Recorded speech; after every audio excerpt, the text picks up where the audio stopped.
Quisiera hacerles unas preguntas antes de comenzar a la predicación en esta mañana. Y la primera pregunta que les voy a hacer es: ¿cuántos de nosotros podemos decir con toda seguridad que Jesucristo es el mismo ayer, hoy y por los siglos? La segunda pregunta que les voy a hacer es: ¿cuántos podemos afirmar en el día de hoy que no hay nada que nos pueda separar de su verdad y de su propósito? Amén. Yo quiero que ustedes sepan algo, y es que jamás existirá arma forjada en contra de nuestras familias que prevalezcan ante la presencia de nuestro Dios. Amén. Y en eso nosotros nos afirmamos. Y pienso cuando leo esto que la palabra del Señor no es solamente para ampliar nuestro conocimiento, lo cual es importante que nosotros aprendamos de la palabra del Señor, pero también la palabra del Señor tiene que cambiar nuestras vidas. Y es necesario que nosotros entendamos que la palabra del Señor, a través de su Espíritu Santo, en nosotros tiene el poder para hacer cambios en nuestras vidas. Pienso que fallaríamos miserablemente si nosotros comenzamos a mirar al pasado y vemos cómo de alguna u otra manera nos hemos visto paralizados nosotros mismos. Porque mientras perdemos el tiempo sentados y lamentándonos en aquellas cosas que no hemos hecho, hermanos y hermanas, evitamos que nosotros mismos trabajemos en el presente. Y mi pregunta ¿es esto el cristianismo? Mi pregunta ¿es esto el propósito de la Escritura? Mi pregunta ¿es este el testimonio que Dios quiere para nuestras familias? Pues por supuesto que no, hermanos y hermanas. El Señor no quiere que nosotros miremos al pasado y nos lamentemos y que nos quedemos sentados ahí inertes sin ningún tipo de movimiento, cuando el presente constantemente nos está dando oportunidades y nosotros no las estamos aprovechando. Pienso que eso no es el cristianismo. Si hay algo que el escritor de esta carta del libro de Timoteo, de segunda de Timoteo, está claro, es la conciencia de vivir la sana doctrina en una época de persecución y de cómo el poder libertador del Evangelio de Dios hace acción. Cuando vamos al contexto histórico del libro de segunda de Timoteo, nos damos de cuenta que en este momento Pablo le está escribiendo a Timoteo en un momento difícil. Pablo se encuentra encarcelado. Posiblemente durante este tiempo ya estaba la persecución a la iglesia del Señor en todo su ámbito, en todo su apogeo. Y era difícil uno poder pararse enfrente y decir que uno es cristiano y proclamar el Evangelio, proclamar los valores del reino sin ser llevados a la cárcel y sin ser en ocasiones llevados muertos. Pablo se encontraba en esta situación y Timoteo conocía que su maestro se encontraba preso, quizá en una cárcel. Y es que este libro de segunda de Timoteo, cuando usted lo comienza a leer desde el principio hasta el final, que le invito posteriormente que lo pueda así leer, ese género literario del cual estamos hablando lo comparamos con el género literario de los testamentos. Usted sabe los testamentos cuando uno está a punto de encontrarse con San Pedro en el cielo. Ese tipo de testamento es el que estamos hablando. Es ese testamento que cuando uno va a morir quiere transmitir a nuestros hijos una herencia de experiencias, una experiencia de ejemplos. Es este el tono que utiliza este libro de segunda de Timoteo. Y esto refleja una preocupación de la tradición que había en ese tiempo, donde se vincula estrechamente la amenaza de la pérdida de la salvación con el olvido de la doctrina transmitida. Por eso es que Pablo exhorta a Timoteo, y en el día de hoy me propongo a exponer 5 puntos necesarios para que las familias caseras puedan llevar la palabra del Señor y puedan sobrevivir y puedan permanecer en tiempos difíciles. Número 1, Pablo le exhorta a Timoteo a evangelizar a pesar de los sufrimientos, a comportarse como persona con experiencia en la palabra, a mantenerse firme en tiempos difíciles, a basarse en la educación de las Sagradas Escrituras y a proclamar la palabra del Señor. Pienso que Dios de alguna u otra manera nos está mostrando cuál es el camino por la cual las familias con iglesias caseras deben caminar en tiempos difíciles. Podemos decir de alguna u otra manera, trayendo esto al aspecto de la familia, cómo las familias caseras tienen que evangelizar a pesar de los sufrimientos. Cómo como familia podemos comportarnos de una manera que nos lleve a una experiencia con la palabra. Cómo como familia nosotros nos podemos mantener en tiempos difíciles. Cómo como familia podemos nosotros basarnos en la educación de las Sagradas Escrituras y cómo nosotros como familia debemos de proclamar la palabra del Señor. Y como punto número 1 en el día de hoy, quiero que abran sus Biblias y me acompañen para que estemos a través de la palabra, a través del libro de 2 de Timoteo, verificando y examinando algunos libros, algunos capítulos, algunos versos. Quiero que me puedan acompañar al capítulo 2, versos del 8 al 9, para que lo tengan presente con ustedes. 2 de Timoteo, capítulo 2, versos del 8 al 9. Podemos decir que Timoteo era nacido de padre griego y de madre judía. Y cuando eso lo vemos en el libro de los Hechos. Pero ahora, en el libro de 2 de Timoteo, lo estamos viendo como un ministro capaz y que asume la responsabilidad de una comunidad. Yo pienso que de la misma manera Dios nos está llamando a tomar las riendas de nuestros hogares en el día de hoy. Yo esto le he puesto el nombre y le llamo a este proceso el de evangelizar nuestros hogares. Y sabemos que como todo proceso, el mismo va a conllevar tiempo. Y puede ser que tengamos tiempos buenos. Puede ser que tengamos tiempo de alegría en ese proceso de evangelizar nuestros hogares. Pero también puede ser un tiempo de sufrimiento y también puede ser un tiempo de soledad. El capítulo 2, versos del 8 al 9, y le pido que me acompañe, nos dice: acuérdate de Jesucristo, del linaje de David, resucitado de los muertos conforme a mi evangelio, en el cual sufro penalidades, hasta prisiones, a modo de malhechor, mas la palabra de Dios no está presa. Puede ser que la soledad, hermanos y hermanas, puede ser que el sufrimiento, hermanos y hermanas, nos haga sentir presos o posiblemente cerca de la muerte. Pero ¿saben qué? El verbo de Dios nos da libertad y nos da libertad en verdad. Y tenemos que reafirmarnos en esa palabra. Puede ser que el sufrimiento, puede ser que la soledad nos acompañe y puede ser que nos sintamos que estamos al borde de la muerte. Pero el verbo de Dios nos da vida. Y a través del verbo de Dios que nosotros podemos alcanzar nuestros propósitos. Y es a través de ese verbo de Dios que nosotros podemos cumplir el propósito de Dios en nuestras vidas. Pero es necesario que entreguemos nuestras vidas a Dios en Cristo, porque sabemos que cuando hacemos eso, Él es poderoso para guardarnos. Él es poderoso para darnos dirección en el proceso de asumir las riendas de nuestra familia. Es que es Dios mismo que nos da esa gracia capaz de alcanzar a todo nuestro entorno familiar. Es Dios el que nos da las herramientas a través de su Espíritu. Así que, hermanos, no perdamos la fe. Confía. ¿Sabes qué? Dios tiene la última palabra en tu vida.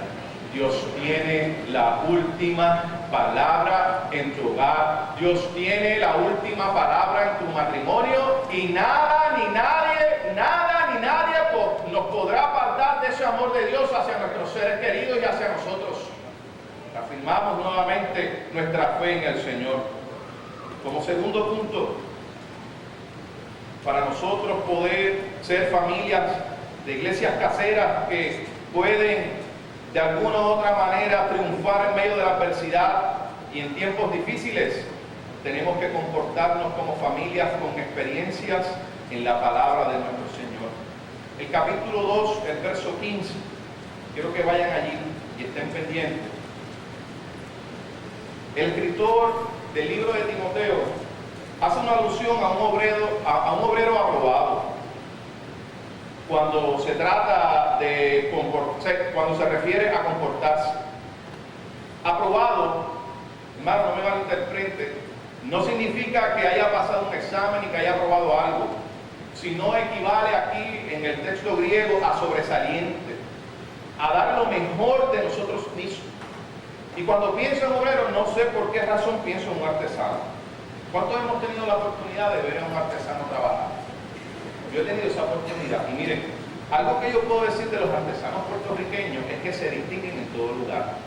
Porque miren, el trabajo que ellos hacen, miren, esos trabajos son hermosos, bellos. Allí no hay mediocridad ninguna. Allí se ve ese esfuerzo del trabajo de ellos. ¿Y saben qué? Se ve la experiencia necesaria.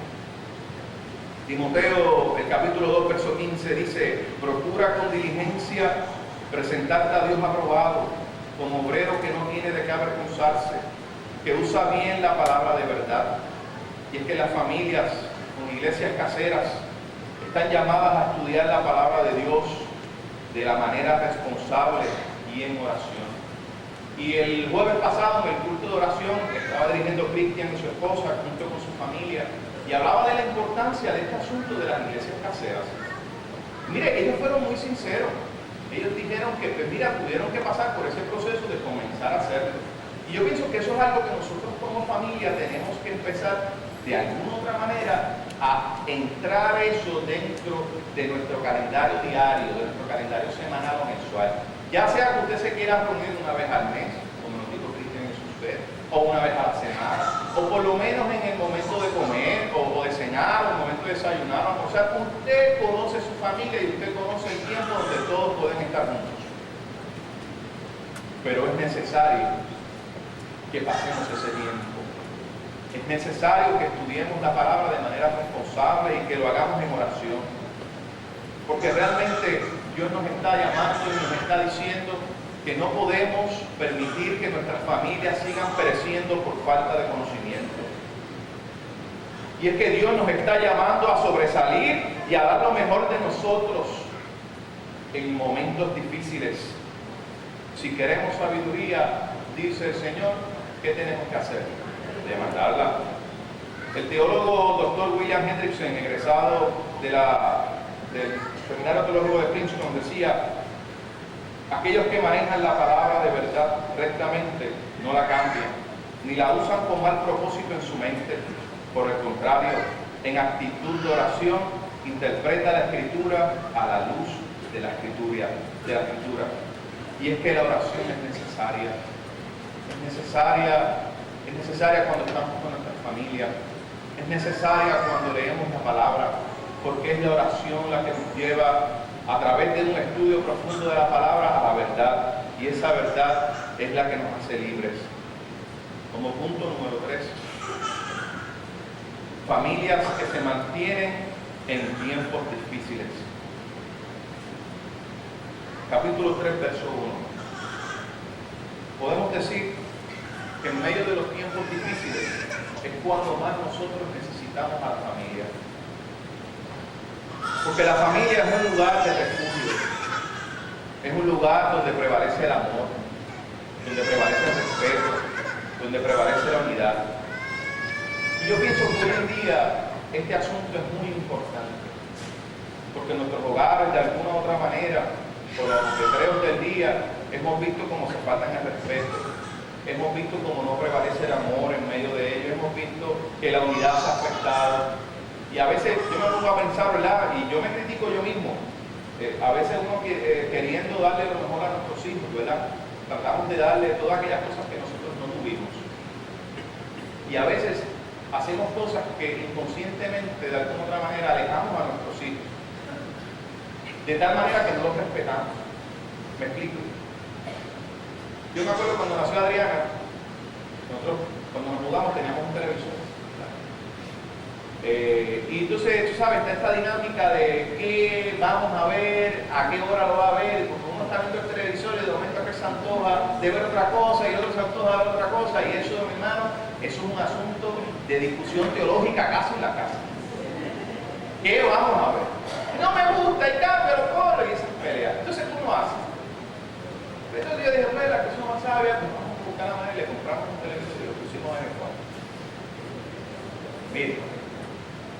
yo pienso que de esa manera yo le falté el respeto a mí y le falté el respeto a la familia. ¿Por qué? Porque de alguna otra manera, pues uno lo que estaba haciendo es que cada cual, como dicen en mi barrio, jalaba para su lado. Y realmente, ese es el propósito de la familia. Papi me cuenta, hace muchos años atrás, a tiempo de papi,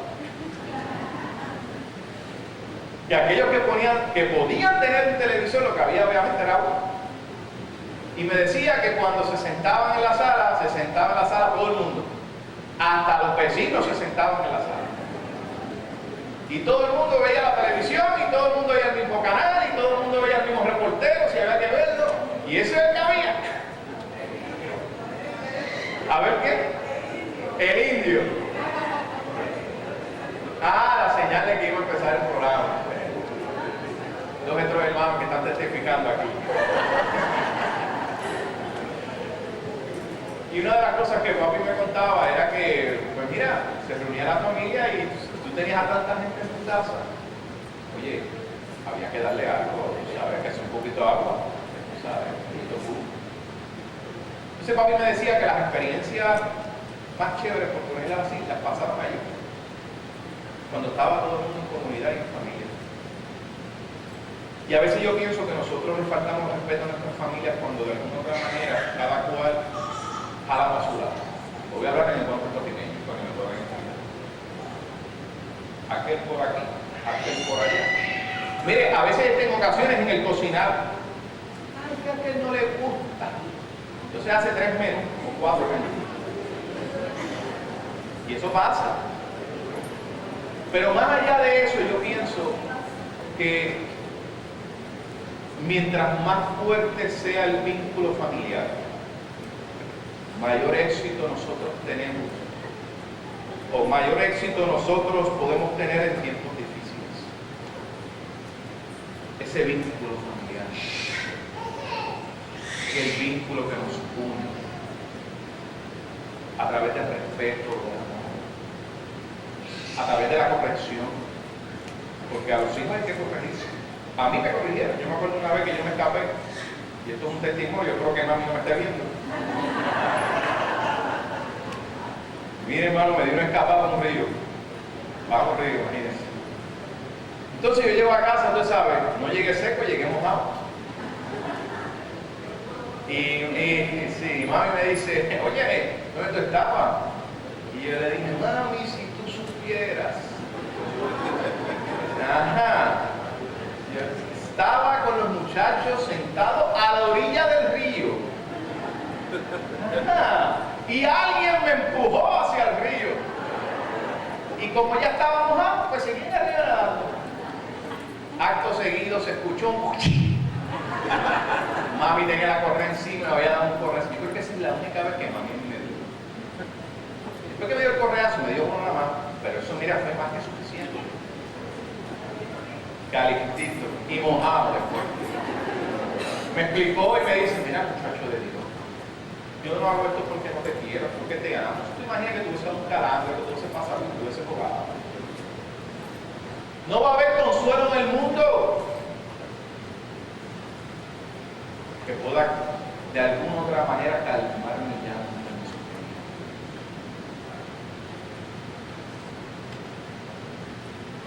Y en ocasiones, nosotros como familia tenemos que corregir.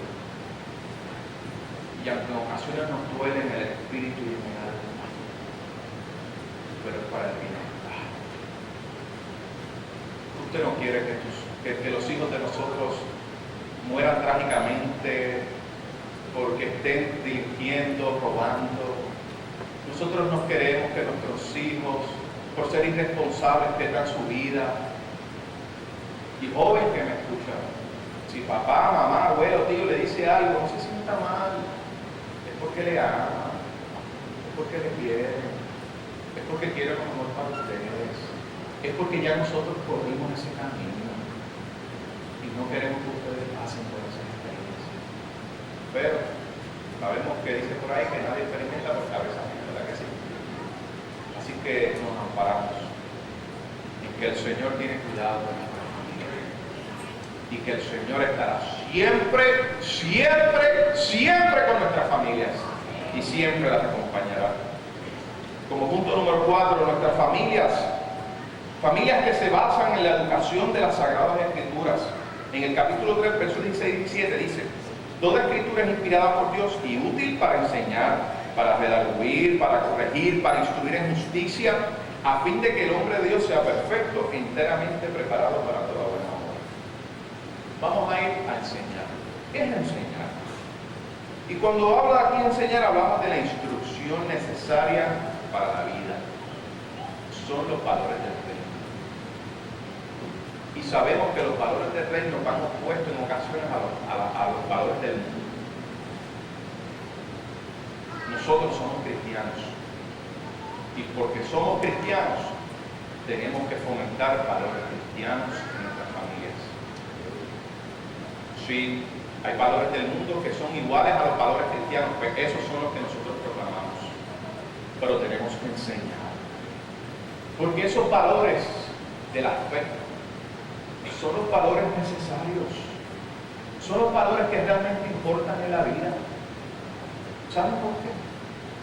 Porque llegarán momentos en nuestra vida, momentos difíciles.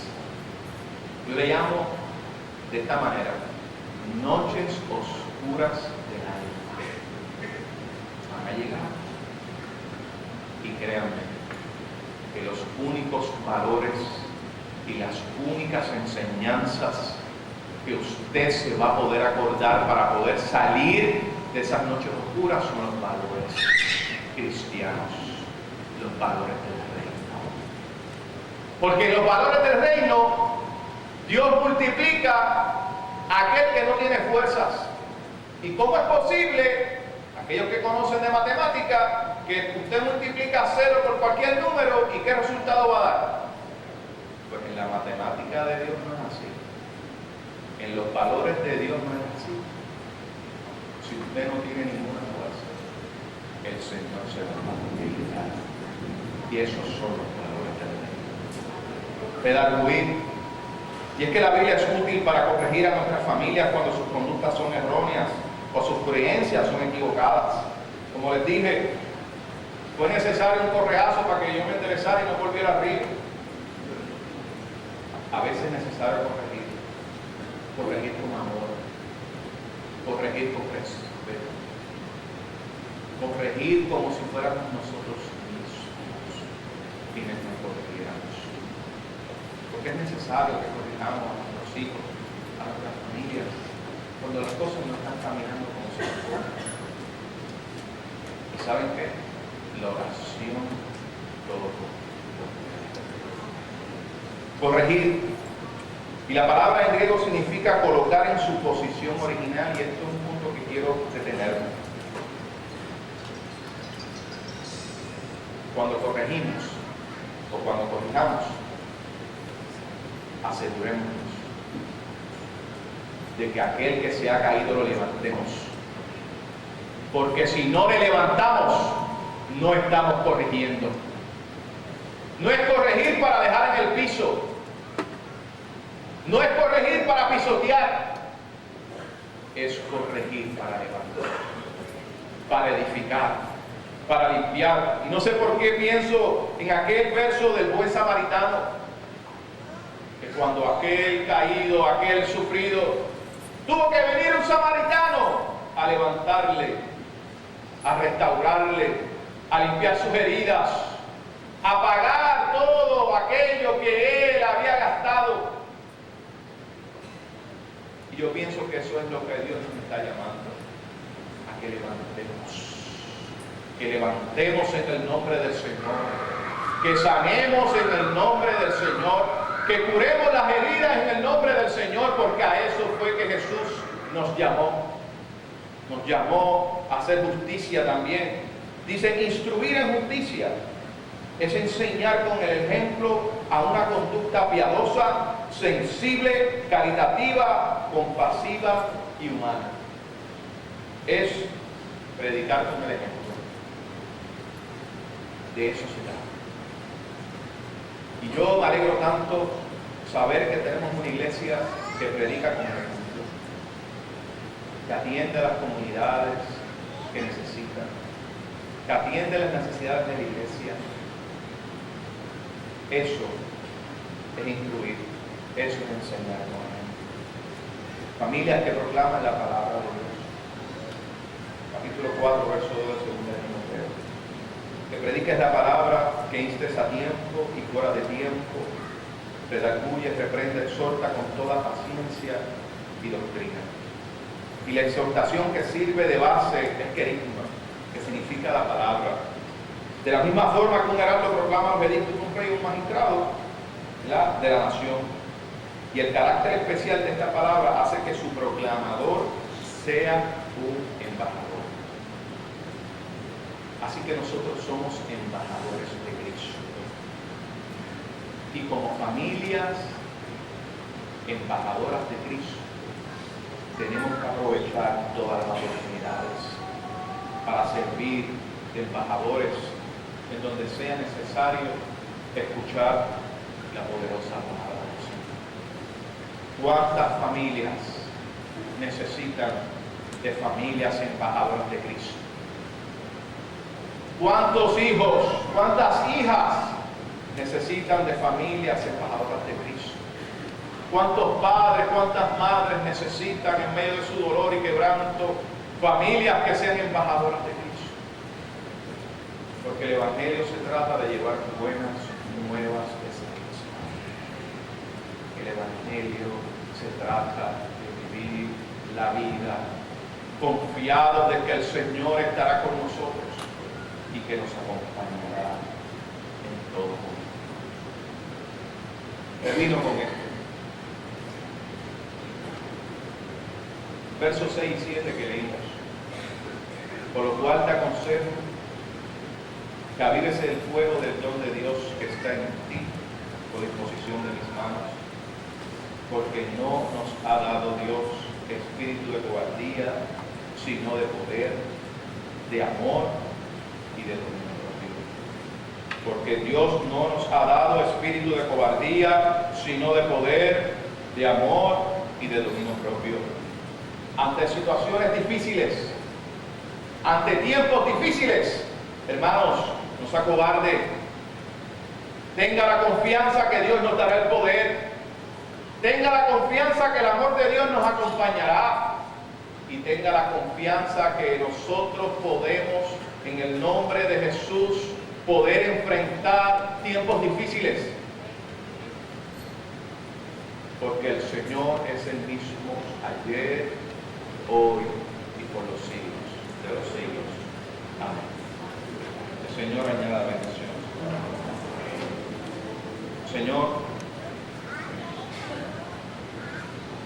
gracias por tu palabra. Porque sabemos, Señor, que tú deseas de cada uno de nosotros que no perdamos la esperanza. Tú deseas de cada uno de nosotros, Señor, oh Dios mío, que avives el fuego en nosotros. Señor, sabemos que tú no nos has dado espíritu de temor, sino de poder, de amor y de dominio. Ayúdanos, Señor, en tiempos difíciles, Señor, ser testimonio de Cristo, ser familias con iglesias caseras que testifiquen de Cristo y que seamos la diferencia en un mundo sumergido en la violencia, en un mundo sumergido en divisiones, en un mundo, Señor, sumergido en el yoísmo. Señor, ayúdanos a ser testigos. En el nombre de Jesús. Amén.